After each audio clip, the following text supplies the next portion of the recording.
Ahautia taku toki Pākohe e toki whakaora. E kitia taku toki tārewa tū ki te ranga. Wano whana tū mai te toki. Haume, kui e tae ki e.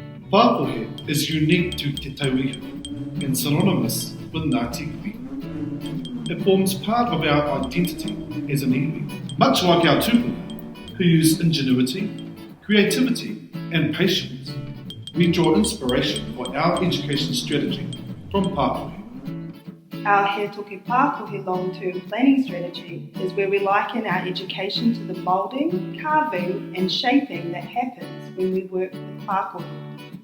There are phases of the Mātauranga strategy that relates to toki, starting with the bigger toki that are used for roughing out to the smaller toki that are used for finishing off and creating the finer, intricate details. Our foundations have been set.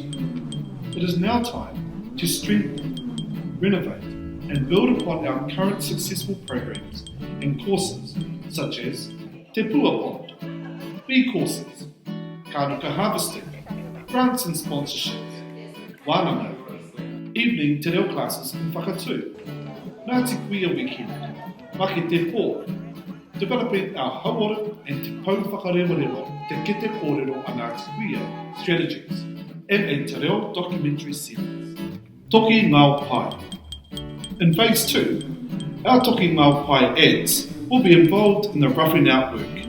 We aim to finish our education strategy, establish an education working group, host wānanga to develop pūrākau and provide opportunities for our people to visit and connect with our whenua.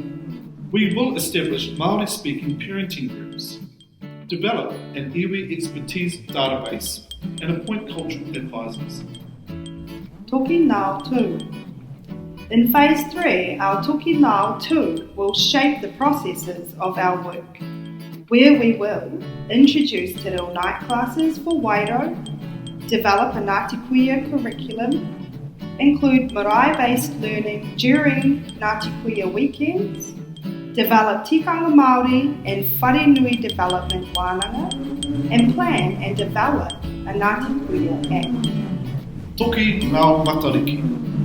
In phase 4, our Toki Ngāo Matariki will address our processes and plans, where we aim to establish te reo Māori classes at Te Hora Marae, launch our Ngāti Kuia app with visual content, including waiata and pūrākau, investigate and develop our Ngāti Kuia whānau aramua and mutukaroa projects.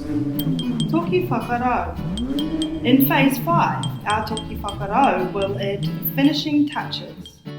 We will publish a Ngāti Kuia package on our perspectives and significant places in Arohe, complete our Ngāti Kuia curriculum, support established kohanga reo and marae wānanga, Te Hora Marae complex will be completed, business network, mentoring and partnerships with training and education providers will be in place.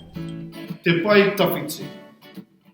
Te pai tawhiti, te iwi o Ngāti Kuia will be able to fulfill all roles at the marae.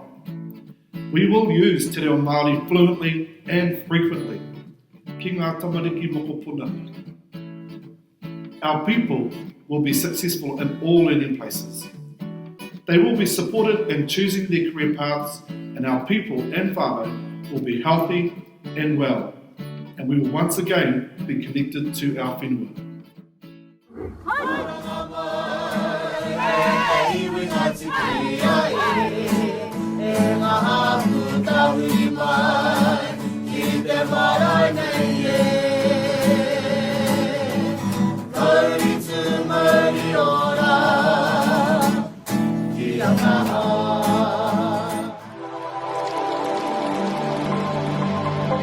Whakamaua,